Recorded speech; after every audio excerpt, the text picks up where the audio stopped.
Kubom a Katkou. Katkou a Kubom. Ovládam hrable, rádio, aj šéfa môžem vykonávať. Fotka v životopise, rúža v ústach a také ako... Jeden mesiar si uviedol do životopisu, že jeho výhoda na trhu práce je to, že má veľmi jemné ruky, lebo si ich každý deň natiera indulonou. Zažil som meeting, kde prišiel typek s pivom. Je niečo také v životopisoch, čo by už ľudia naozaj, ale fakt už teda tam mali odtiaľ vyhodiť, ako keď som videla, že český jazyk expert. Český jazyk je druhý najpoužívanejší jazyk na Slovensku. Na svete? Na svete. Lebo ho má každý. Takmer každý ho má v životopise, je to tak. My sa na tom smejeme, že český jazyk, ale stretol som sa s tým, že klient zahraničný, on ovláda slovenčinu, češtinu a ešte aj maďarčinu a angličtinu. Ten človek vie 4 jazyky. A nevystrčil pety z Košic? Áno. Takže tak tu sa dá naučiť. Maďarčina, čeština aj slovenčina. Ale áno, ten český jazyk je taký, že neviem, na čo? Ako rozumiem, že človek tam chce dať všetko, ale keď tam dáš proste všetko, tak niekedy to vypálí presne opačne, ako chceš. A toto je ten prípad. Mne sa stalo, že som mala obchodiaka, ktorý bol najneobchodiackejší typ na svete, aký som kedy stretla. Ja som tam s ním strávila čas a som sa s ním rozprávala len preto, aby som mu trošku zlepšila náladu. Nevydalo, ale za to som stratila čas. Takže či si stretol niekoho, kto fakt vyslovene teda, že... Raz som mal kandidáta na drogách. Wow! To je asi tak 7-8 rokov dozadu. A šľapali dobre? Lietal? Nie, to bolo práve, že taký slow-mo. Tak akože ukončil som to rýchlejšie, než si všimol, ale... On tam ešte posedel chvíľu, hej. Pekne som ho vyprevádzal. Životopisy sú určite vec, kde treba uvažovať nad tým. Nemôžeme tam proste dať všetko, nemôžeme tam dať nič. Aj s tým sa stretávam, že meno, kontakt, dovidenia. Ale skrátka porozmýšľať, že kam ten životopis proste posielaš. Je to o tom, že ten životopis má reflektovať to, čo tá firma chce. Čiže nemá byť jeden univerzálny, mal by byť prispôsobený na pozíciu, na ktorú sa hlásíš? Možno ma za to veľa ľudí nebude mať rado, ale ja odporúčam, ak ten človek ako keby reaguje na rôzne segmenty, tak ten životopis proste vytiahnuť z toho veci, ktoré tú firmu alebo na tú pozíciu sa hodia. Čiže keď idem týmto smerom, tak tam vyťahnem to, čo viem v tejto oblasti a keď idem zase týmto smerom, takže áno, podľa mňa mať dva varianty je úplne OK. Určite neklamať samozrejme, ale highlightnúť proste to, čo sa hodí tomuto a tomuto. Myslím si, že to robí veľa ľudí, že si čekne niekoho pred akýmkoľvek stretnutím. Tu sa nemusíme baviť len o pohovore. Môžeme sa baviť aj o tom, že idem s niekým na nejaký meeting, alebo mi ide niečo ponúkať, nejaký servis, službu, obchod, čokoľvek. Tak ten Facebook je prvá vec, čo si človek otvorí. Nemusí to byť o fotkách, tie sa tam tiež dajú nájsť akože fakt všelijaké, ale presne ako vravíš, že vidíš tam komentáre v skupinách, v ktorých si aj ty, dopravný servis a tak ďalej, tam je každý. A keď tam vidíš, že sa tam každý deň háda s niekým a vysvetľuje a nadáva, akože urobí ti to nejakú mienku. Už si dávaš viacej pozor. Čiže áno, tie sociálne siete a ten footprint je veľmi dôležitý a treba si na ňo dávať pozor. Máme tu potom sociálne siete, profesionálne, LinkedIn a tak ďalej, tam je každý proste za pekného, jasné, ale ten Facebook, buď si treba rozmyslieť, že ako komunikovať na tom internete, alebo si to proste zamknite. No, presne toto som si hovorila, že prečo preboha toto sa niekto nechá ako v verejnom albume? Áno. Lebo je už prirodzené, že to si budú ageristi pozerať. Určite. A je to o tvojej prezentácii a takto vlastne budeš prezentovať aj tú firmu. A veľa firiem teda si dá sakra bacha na to, ako vlastne koho budú mať v tej firme, kto bude prezentovať ich firemnú kultúru. Áno, určite. Akože veľa ľudí sa napríklad stretávam s tým, že ten Facebook už nejdu, ale sú tam. Čiže ten profil je zabudnutý, tie albumy sú odomknuté. Mali vtedy síce 17 rokov, niekde pod blokom, proste fľaša vína, čokoľvek, ale nič aktuálne tam nie je. Čiže určite každý jednoznačne skontrolovať, že čo o vás sa dá na tom Facebooku alebo kdekoľvek proste vidieť, lebo vôbec taký nemusíte dnes byť, ale takým dojmom pôsobíte. Ja som zažila taký bizar na pohovore, kedy som si povedala, že toto je tak dobrý kandidát. Niekoľko jazykov vedel, skúsenosti zo zahraničia. Prišiel domov a k čomu on sa nedal? Dal sa na finančné poradenstvo. Celý pohovor bol akože parádny. Vážne bol parádny. Už som ho videla, ako ho odporúčam. Už som videla, akože, jak mi to tam zasvieti, že jak ma budú chváliť, ako koho som ho dobrého poslala. Na konci pohovoru, no a čo vy s financiami? A začal ma normálne lanáriť, a či mám druhý pilier, a že či neviem čo. A ja som myslela, že má... A mala si? Mala som v tom čase už druhý pilier, už to stihol nejaký iný potmehút, ale akože bolo to hrozné, lebo ja som sa mu to potom aj snažila vysvetliť, že akože toto nie je vhodné. A mala som veľkú dilemu, či ho vôbec odporúčať potom do tej firmy, kam som ho chcela. Napokon áno, s tým, že teda mu bolo dohovorené. Neurobil to aj tam. Jasné, tak nemôžeš prísť o príležitosť. Dream Job s Kubom a Katkou. Katkou a Kubom.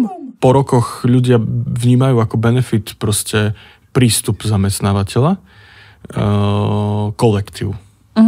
To sú najväčšie... Ja viem, že benefit sa definuje možno trošku, že je to vec, ktorú si odnesiete domov. Ten kolektív si asi domov neodnesiete. Ako kedy? Po dobrej party?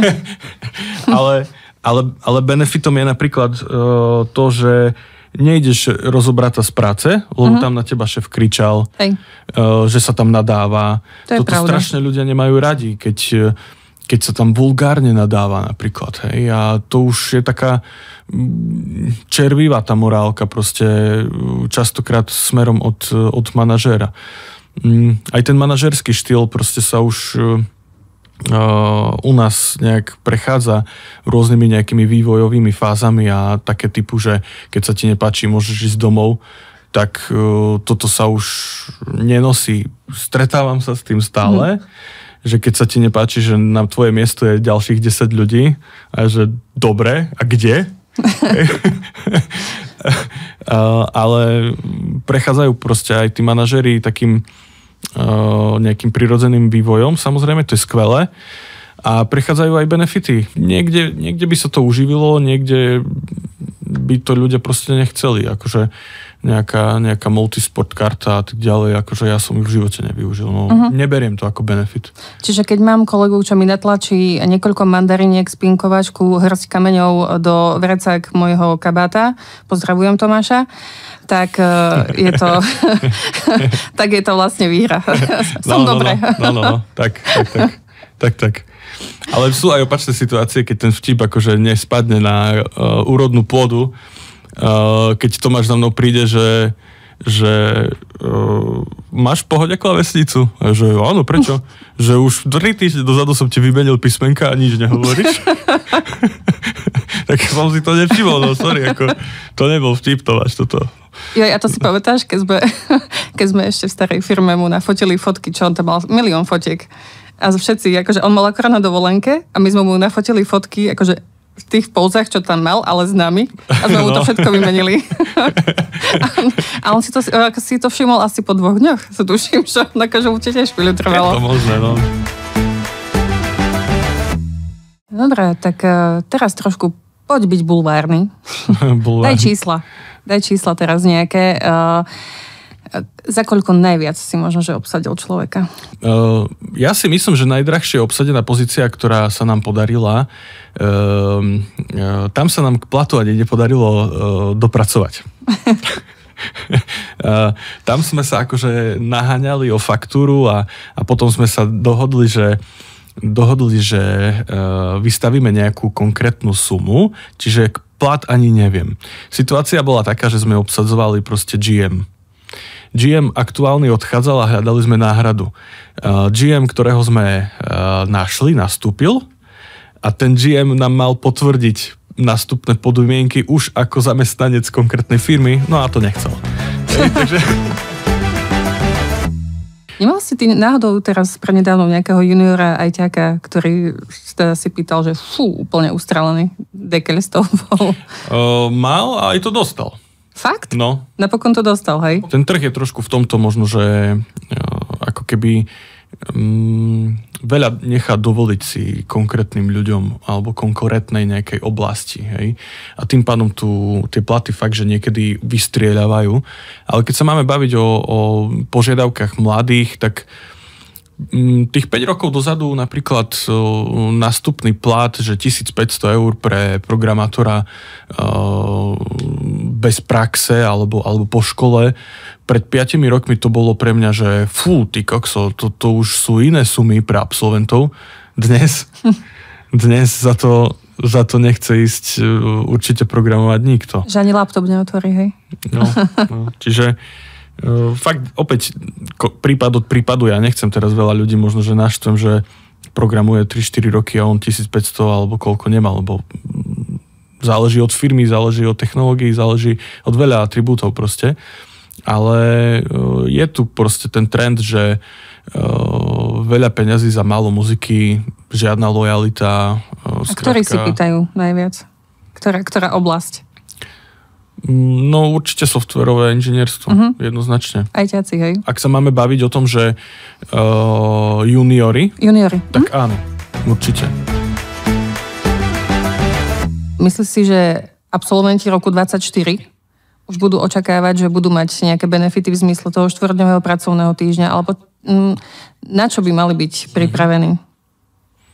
Ja si nemyslím, že sa to stane štandardom všade a nemyslím si, že sa to stane štandardom za rok. Sú to proste prvé lastovičky, aplikujú to, všimni si, že to aplikujú firmy, ktoré majú proste procesnú prácu, majú štandardizovanú prácu, majú tam nastavené nejaké ciele konkrétne, denné, hodinové, týždenné, mesačné, akékoľvek. Čiže ten objem práce proste bude musieť byť urobený. Ak to nevymyslia nejakou robotizáciou alebo neviem, niečím iným, niečím podobným. Každý sa bojí toho, že počítače nám zoberú prácu a podobne. Áno, z časti je to určite veľká pravda, veď to sa deje už roky, ale ako je možné, že tá nezamestnanosť nestúpa? Sú profesie, ktoré vidíme dnes, že máme nejaké automatické pokladne, skenery a neviem čo. Áno, toto je profesia, bez ktorej ten svet zrejme bude fungovať aj ďalej. Ale sú zase role, kde to tak rýchlo nepríde. A to je tak odborná práca. To je tá technická práca, tá práca, kde potrebujeme proste kreativitu, kde potrebujeme emócie, kde potrebujeme proste priniesť nejakú ľudskosť. Nie algoritmus. Dream Job s Kubom a Katkou. Katkou a Kubom. Aj firmy napríklad prišli na to, že nie je potrebné tie také kľúčové headquarter pozície držať proste na headquarteri. Ale môžeme ich obsadiť aj na Slovensku, lebo tí ľudia to tu dokážu zvládnuť. Veľa takýchto prípadov sa nám v podstate u klientov stalo, že zrazu sa začali obsadzovať pozície, na ktoré oni nikdy dosah nemali. Vždy sa obsadzovalo len niečo s nejakou lokálnou exekutívou. A zrazu firmy prišli na to, že my to vôbec tak nemusíme robiť a povedzme si rovno, u nás to majú za polovičné, za tretinové náklady. Takže ten trh sa určite vyvíja, je to veľmi dynamické, každá firma prichádza s niečím úplne novým. Páči sa mi, keď firmy rozmýšľajú, že áno, máme tu nejakú lokálnu prevádzku, ale máme tu aj posty globálneho charakteru. To mne napríklad dáva takú istotu, že oni to fakt myslia na Slovensku vážne, že nezbalia saky-paky a do 2 týždňových hneď proste. Takže mne to dáva takú váhu, že budujú to know-how aj inde, nie len na headquarteri, niekde doma, ale distribujú to aj ďalej. Že už nie sme nejaká prestupná stanica, ale naozaj teda našli kvality regiónu. Určite áno. Máme tu nejaké priemyselné podniky, ktoré majú lokálne R&D centra nejaké. To znamená, že to R&D len tak nezrušíte, lebo tí ľudia majú obrovské know-how, ktoré nezostane proste v šuflíku niekde. Čiže áno, firmy, ktoré majú nejaké globálne pozície, majú rozhodovacie právomoci lokálne, majú možno nejaký výskum vývoj lokálne, alebo sú garantmi nejakého konkrétneho procesu pre iné podniky v rámci nejakej divízie alebo nejakej štruktúry. Tak áno, toto je jednoznačne znak, že tá firma to tu fakt myslí vážne a dlhodobo. Kde nastala zmena, napríklad pred covidom a po covide? Stretávam sa s tým, že po covide veľa firiem prechádza do toho, že ten home office opäť sa stane už len benefitom a tlačia do toho, aby ľudia chodili do kancelárie. Uvediem príklad. My sme v podstate s kolegami vždy chodili aj počas covidu do kancelárie, potrebovali sme papiere, priepustky a neviem čo, tak sme malá firma, tak som to každému napísal a proste chodili sme do toho ofisu, pretože je lepšie len otočiť hlavu a opýtať sa niekoho niečo, ako zorganizovať Teams, zrazu niekto má problém s internetom a neviem čo, kričia deti, mne kričia deti, jemu kričia deti, tak ten meeting aj za to stojí potom. Byť fyzicky v práci je podľa mňa o mnoho efektívnejšie. Samozrejme, opäť sa bavíme o tom, že v akej oblasti, ale ak tá oblasť skrátka vyžaduje nejakú komunikáciu medzi kolegami, nejaký náhly brainstorming na 3 minúty. Doma kvôli 3 minútam, kvôli jednej otázke proste nezvoláte ten meeting 3-4 kolegov, lebo majú nejakú inú agendu a tak ďalej. V office je to o tom, že sa zastavíš pri stole? Počuj, Tomáš, sa spýtaš aj. Riešim takýto problém, skrátka, poďme s tým pomôcť. A stačí, že ďalší tretí kolega len začuje nejakú myšlienku a už ste traja. Toto sa na home office proste nedá robiť. Jedine, že by sme boli online na tom Teamse permanentne celý čas, ale treba sa socializovať. Ľudia sa ako keby stali trošku takými, že už tých kolegov do toho ani nezapájajú. Tá efektivita v istom type práce určite doma stúpa. Ja nevravím, ak na to má človek podmienky, má pracovňu svoju, nemá deti v škôlke, povedzme, o všetko postarané, tak áno, keď mám agendu, že potrebujem sa zavrieť do Excelu a skrátka niečo tam kalkulovať a vytvárať nejaké reporty a tak ďalej, tak je určite skvelé byť doma alebo niekde sám, kde vás zase tí kolegovia nerušia. Máme nejaké uzavierkové obdobie a tak ďalej, každý to pozná. Tak áno, vtedy je home office efektívna vec. Ale keď máte tú kreatívnejšiu časť práce, čo je väčšina času, tak je lepšie byť v office, si myslím. Firmy na to prišli a skrátka tie týmy chcú mať fyzicky v office. Dokonca bol taký trend, že sa zamestnávali ľudia vyslovene, že remote práca, alebo vyslovene, že človek, ktorý vymyslím si, že sedel v Žiline doma v kancelárii alebo v nejakej pracovni a pracoval pre Košickú prešovskú spoločnosť úplne na diaľku, bol tam v tom office raz. Firmy sa tomuto začínajú vyhýbať, pretože vidia, že tam sa nemôže vybudovať žiadna lojalita k zamestnávateľovi, ku kolegom. Človeka, ktorého nikdy nevidíte, tam nedokážete vybudovať proste ten interpersonálny nejaký vzťah s kolegom, s nadriadeným, s kýmkoľvek v rámci práce.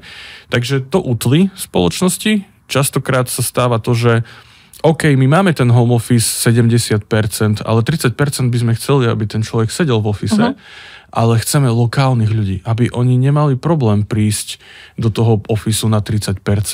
Čiže ľudia zo Žiliny pre nás nie sú zaujímaví, ďakujeme, skúsili sme, ale nechceme. Jasné. Čiže ten trh sa proste vyvíja takýmto spôsobom. Nie každému sa to páči, samozrejme, pretože niekto chce byť permanentne doma. Dream Job s Kubom a Katkou. Katkou ako